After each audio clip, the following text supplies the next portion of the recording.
Hey, college football recruiting fans, this is Ryan Wright with RNG. Got a fantastic guest with me today, out of Florida, a national QB trainer, coach. Baylin played at USF. Baylin, how you doing today?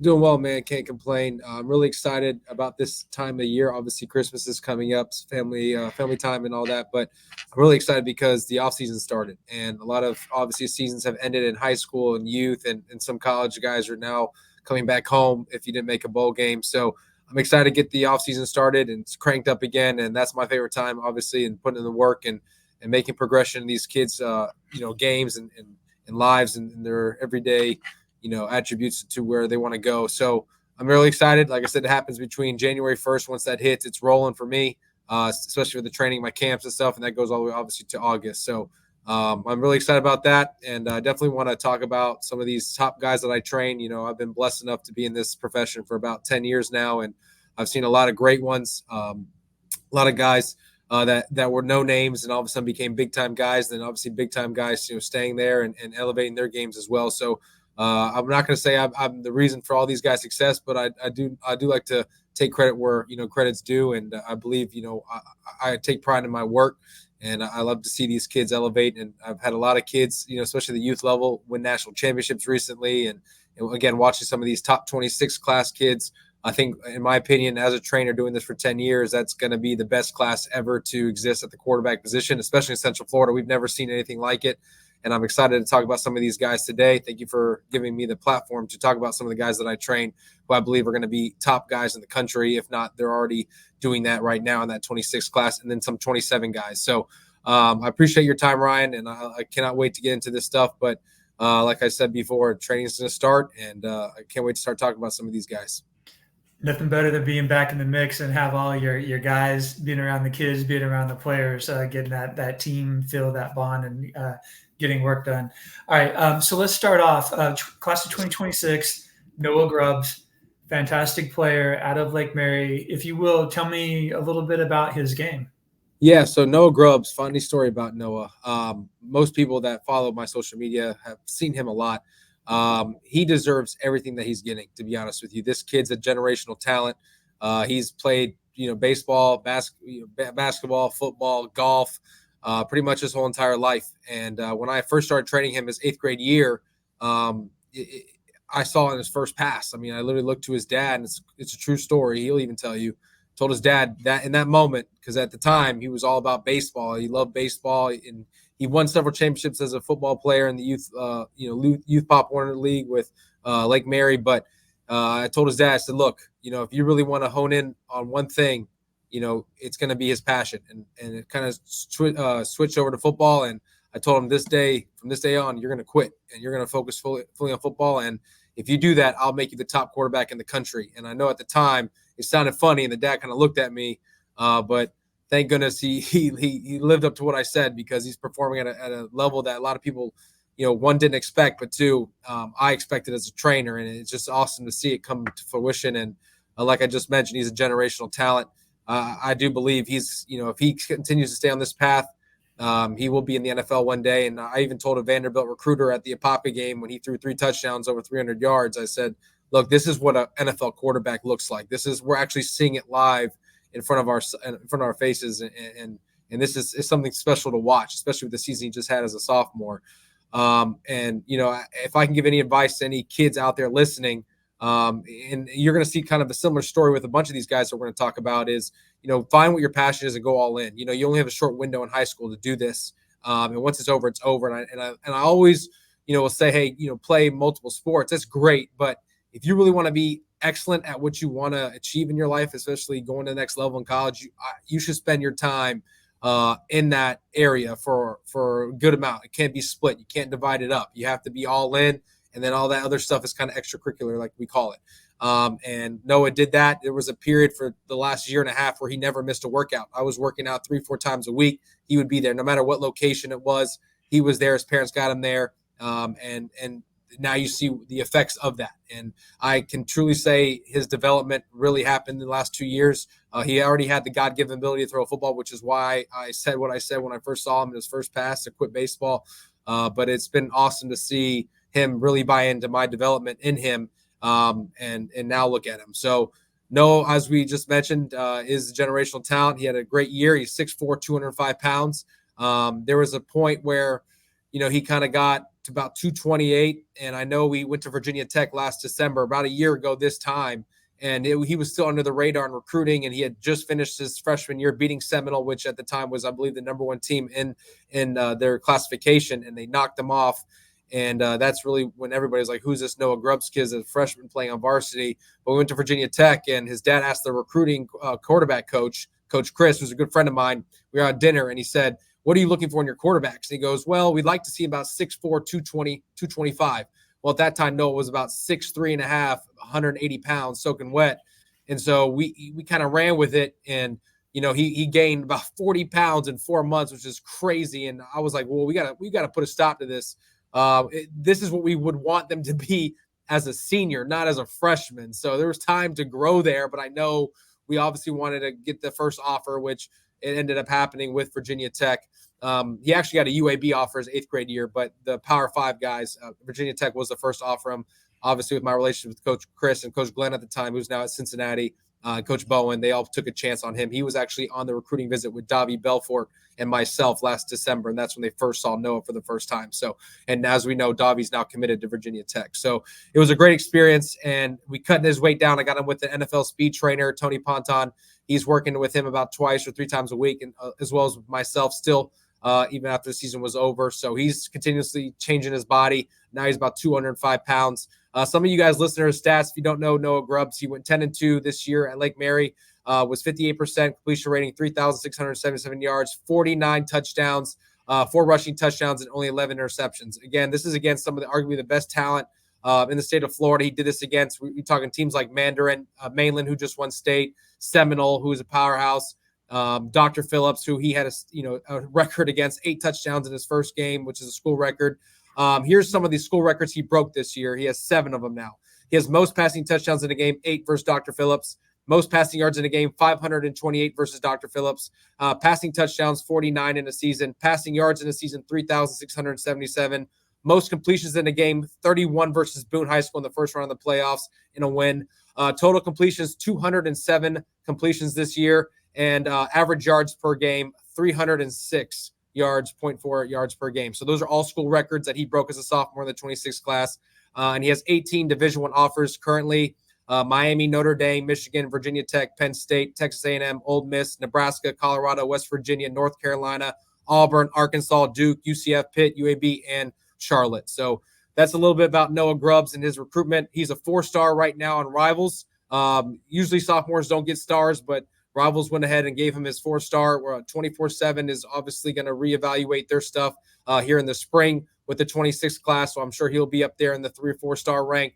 But to be honest with you, man, I know people might seem like I'm biased, but at the end of the day, he's putting up the numbers. He is who he is. If you see him in person, people have the wow factor. And I do believe he'll be a 5-star when it's all said and done. He's fantastic. And the stats say it all to support the generational talent piece that you put out there. Next one in the 2026 class here in Florida. Let's talk about Brady Hart out of Cocoa. Yep. So similar story to Noah Grubbs, baseball kid. His dad was a pitcher for the University of Florida. And I'll never forget, he was, again, an 8th grader. And his dad, he's pretty tough. He reminds me a lot of my dad. He's one of those guys that he knows about the development on how to get to the professional level because he played in the pros in baseball, and he knows the regimen it takes to be great at something. So he's been hard on Brady, but he finally passed the keys over to me. And he was a baseball kid, and I told him too. I said, look, if you want to take this serious, I know that's your dad's path, but your passion is football. Let's be all in. And so he quit baseball, was all about football. He went to Melbourne High School. His freshman year, was on JV, split some time with varsity. But during that JV season, he was coming to me about 3 or 4 times a week. He would also travel no matter what location it was. He was all in, and his dad would just sit there and watch, and he would, throw out his remarks in my trainings. But he loved how hard I was on Brady. I never, just like knowing all these guys we're going to talk about, I don't sugarcoat nothing. I tell a kid if he's 5 years old, I don't care if he's in college, I'll treat them the same. I think that's a lot. That's why I believe I separate myself, because I don't sugarcoat nothing. I'm not your good job coach. I want to make sure, I don't care if you think you are a 5-star, you're a college athlete. If I see something, I'm going to correct it on the spot. I don't care how you feel, because at the end of the day, I take pride in what I do, and I want to make sure that they're the best that they can be. And so I was doing that with Brady, and his dad was loving it. because he's just a hard-nosed guy, old country guy. So he's tough.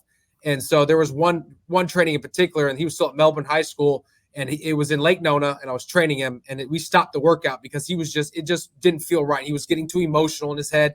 And I literally told him, I said, look, you're never going to make it in this game if you're emotional. It's just not going to happen. You're going to fall. You're going to fail. You're just not going to be the guy you want to be if you're letting your emotions control what you're doing in the next rep and the next rep and the next rep, and it just keeps getting worse and worse. And his dad got out of the car and said, look, I'm tired of driving all around Orlando to train if you're going to keep doing stuff like this over and over again. And so finally, it was like something in that moment switched for him. And it just went uphill from there. And so we had a discussion with his family last summer going into his sophomore year. And obviously I was seeing some of the traction Noah was getting at the time. And I was like, look, if you want to compete at this level on this scale, and I can get you there with my connections, we're going to have to go to a powerhouse. And so we had discussions with the parents, and I have a really good relationship with Coco staff, with Coach Franco, Coach Snyder, and they had no idea this was happening. But I knew in the back of my mind after what Blake Boda just did and leading them to state, which is another kid I trained who was at Coastal Carolina now. I said, look, you're going to want to go to offense like that. It's going to showcase your ability to throw the football and run the football. And Blake Boda did that, and he threw 49 touchdowns his senior year. They obviously won the state title game. So I said, look, Brady, if you want to put yourself in that category, you're going to have to transfer right across the street. And so his parents were kind of, they were hesitant at first. But after I'd given out the pros of that situation and where his recruiting was going, and nothing against Melbourne, they're a great school, and I love their head coach is awesome too as well. He's a Miami Hurricane himself. They made the move. They decided that let's do it, and so they went to Coco. And now look at the season he had. If you guys don't know Brady Hart, he's about 6'5", 185 pounds. They went 14-1 this year. Their only loss was St. Thomas Aquinas. That's an asterisk because if anybody's following football, we all know Coco won that football game. But again, that's another conversation. Finished 67% completion this year with 3,760 yards and 41 touchdowns. He is a state champion. They just won the state championship 2 weeks ago, or I believe last week. He holds offers from Virginia Tech, Penn State, Arkansas, North Carolina, USF, UCF, Iowa State, Indiana, FAU, Notre Dame, Pitt, and Texas A&M. Brady Hart, I believe, has a skill set that's a little different than a lot of the guys we're going to mention, and that's the ability to run. We are working on with Noah Grubbs and even the next kid we're going to talk about, Michael Clayton. But Brady Hart has that natural ability to run. He's about a 4.7 right now, 40, which is what's separating himself a little bit in recruiting. Obviously, coaches love that. If you're 6'5", you're typically a pro-style quarterback. But now Brady Hart's ability to run with a 4.7 40, which we're still trying to get it down to about a 4.6.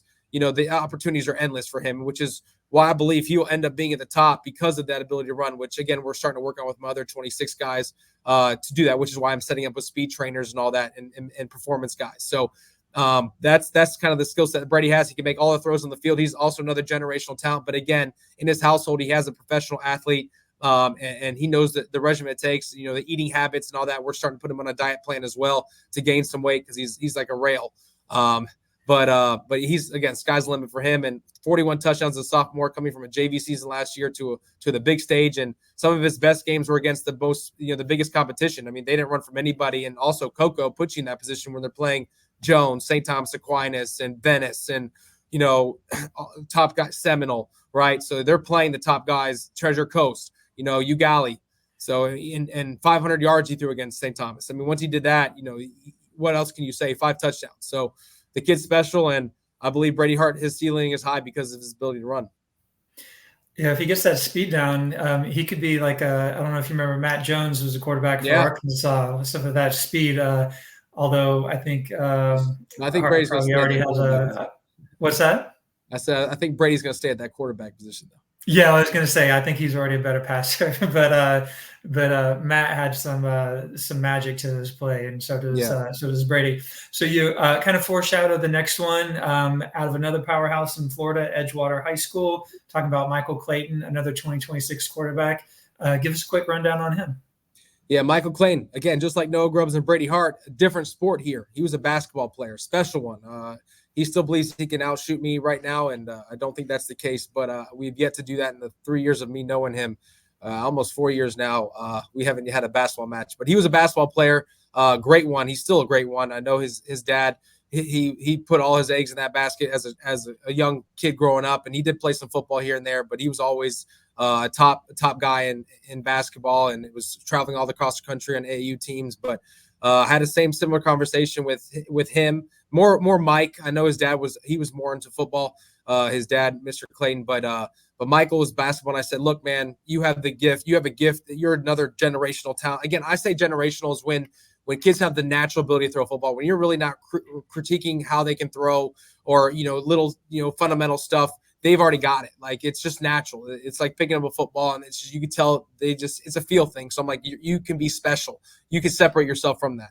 So I saw that in Michael early on, and I was like, look, if you take it serious and you quit basketball, again, more of that, I think it was around 7th grade is when I told him, the end of his 7th grade year, said, look, you quit basketball and you stick to quarterback, you'll be a top quarterback in the country as well. And he ended up doing that. I know he still plays here and there, but he's completely stopped once he gets to high school. And he's at Edgewater High School. They went undefeated this year as a sophomore. He had some varsity action as a freshman. Actually, his last pass as a freshman was against Jones in the playoff game. He threw a touchdown. It was probably their best play of the entire game, and he had come in late. But Michael, he has all the intangibles. And the one thing about Mike that I love the most that separates himself is his poise. He's very poised.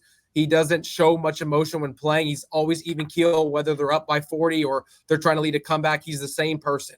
And he has such great touch on the ball. And it's really beautiful to watch. And a lot of these college coaches that have seen Mike throw in person have all said, even after seeing Noah and Brady, that he has one of the most smoothest arms that they've ever seen. And Coach Dawson even said that from the University of Miami when he went to see him throw last year. So Michael Clayton, he's a special talent. He's 6'3", 190 pounds. He went 11-1 this year. 10-0 as a starter. His first loss was in the playoffs against Jones.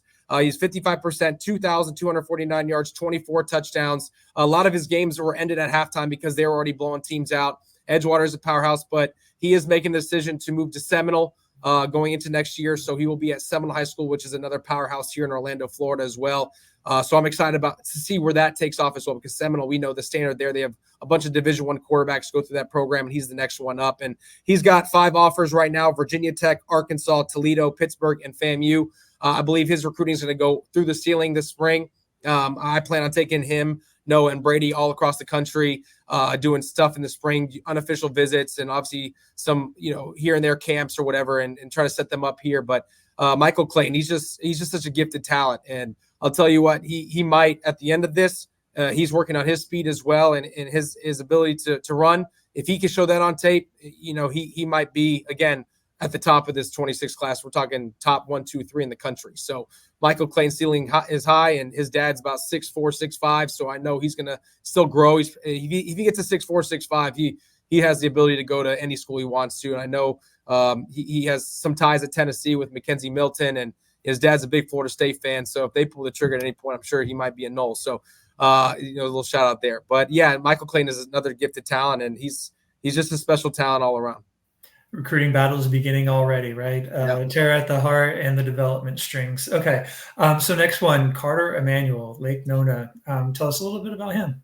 Yeah, Carter Emanuel. Now, he's not the similar story about quitting a sport. He was always a football guy. His dad was an All-American at West Virginia College, and so that was actually one of his first offers. And he's also in that 26th class. We talk about the abilities to run with Noah, Brady, and Michael, trying to improve that area. And I know Brady's already got the natural speed, but Carter, if you guys turn on his tape, he has the wow factor. When he has the ball in his hands, he does things on tape that you're like, wow, just effortless, especially when he's running the ball. He's dynamic in space. He's a strong arm, very solid build. He's definitely built probably, the best, as far as a physique standpoint, at 6'1", 190 pounds. He probably runs about a 4.6 40, 4.6, 4.5. The kid can go, and he's got a bunch of talent in his household. His brother, I think, is about to commit to either Florida or San Diego State. It might be one of the options. But he's got about 5 offers as well: West Virginia, UCF, Marshall, Western Kentucky, and Florida A&M. This kid, he might be, transferring. I don't know the deal there. He might be going to Edgewater. He might be, who knows? I know he's at Lake Nona High School right now, but there's some moving parts happening. And with this whole transfer stuff, kids are going to powerhouses to elevate themselves. And these are all conversations that are being made, because that 26 class is so so special. And again, we've never seen anything like it in Central Florida. So Carter Emanuel's going to be at the top of this list as well, which is why we're talking about him right now. I'm excited to work with him. He's also working with Coach Rod Weatherford, who was his OC at Lake Nona High School. He's a quarterback trainer here.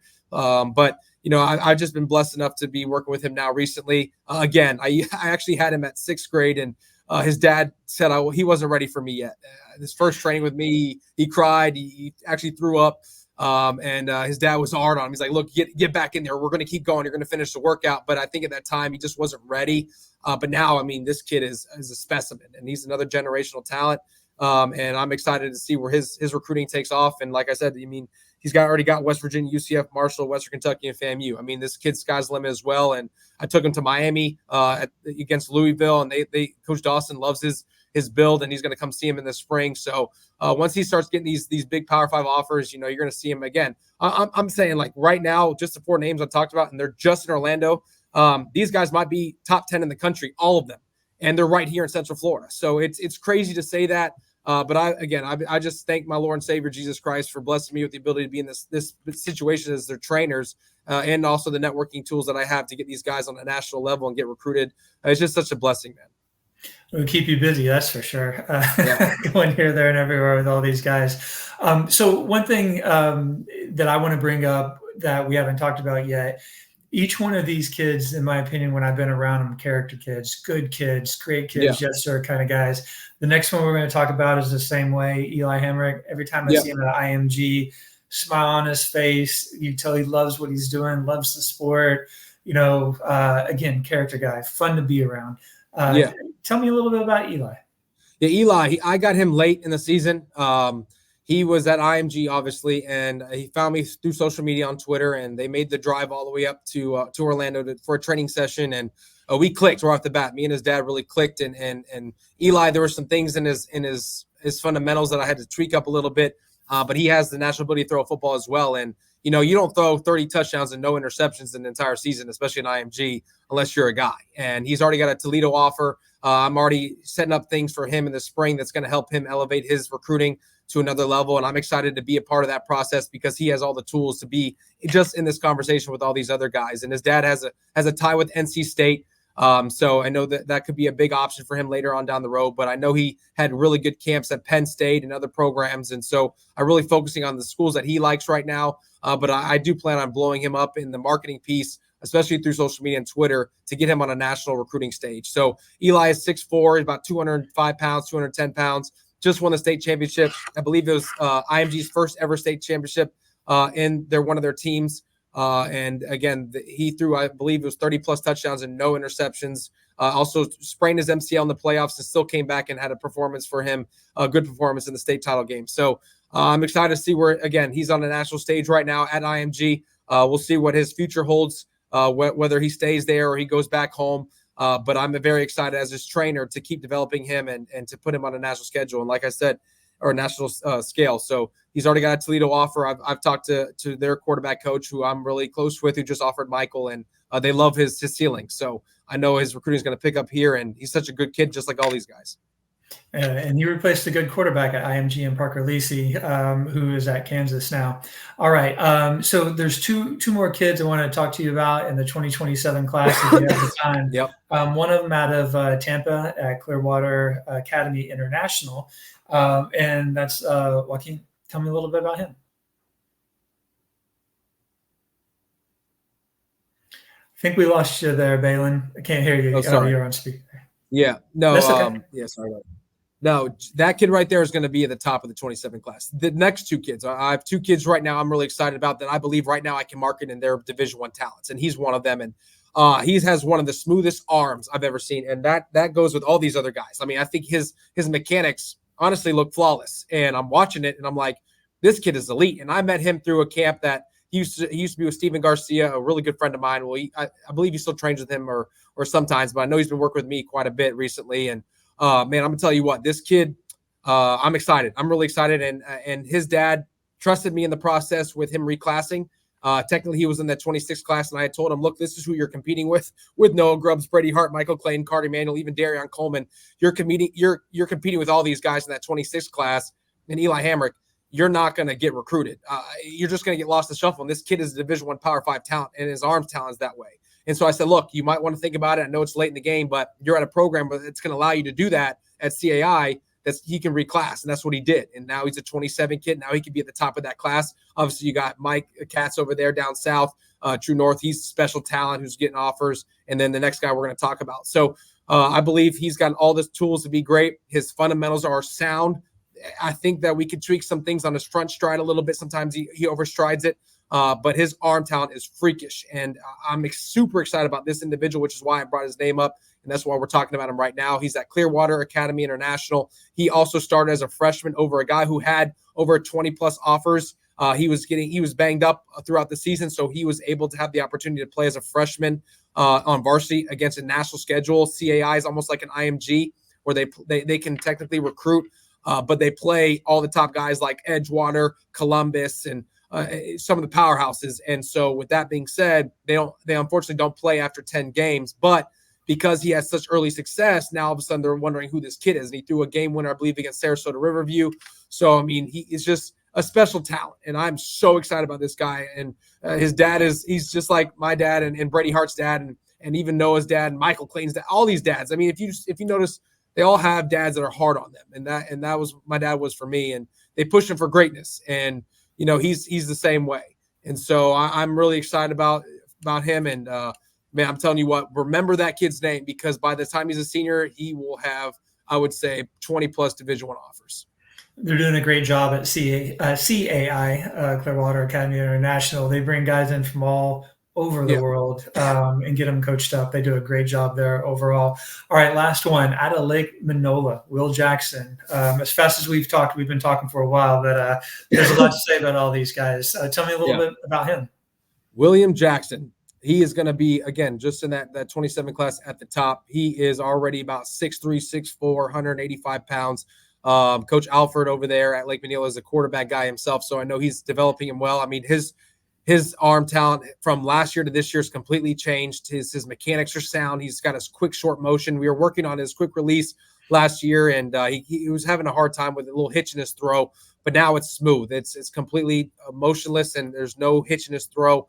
And now with his size, he's going to have the ability to really put himself in a situation where people are going to be like, who is that kid? So he's got a strong arm. We're still working on cleaning up some of his footwork stuff in his development, which we're doing behind the scenes. He's training with me about 2 or 3 times a week now, consistently, now that the season's over at Lake Manola, which they had a great year, and they had a phenomenal quarterback themselves this year in Jackson Hughes. But he's ready to take the reins of a powerhouse. And, you know, I believe when it's all said and done, the next 3 years, they're going to have an opportunity to win a couple state championships with this kid. And he's already got about 6 or 7 offers, verbal offers, nothing really committable yet, but some schools on the radar like Marshall and Rhode Island, schools like that. They're already sending out verbal offers to him, and they're excited where he's going. And I know this spring is going to be good, and this summer is going to be good for camps and stuff. And I'll make sure these guys are all in the right groups to be looked at for these scholarship opportunities. But this kid is going to be all as advertised, and he has the ability to run. He has the ability to throw. He can throw on the run. He's accurate.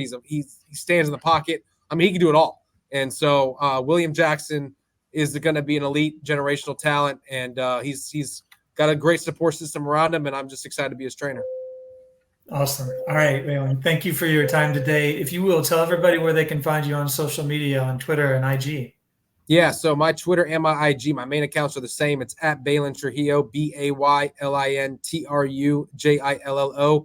If you guys ever want to know where my camps or my training schedule is, it's on my website at www.baylintrujillo.com.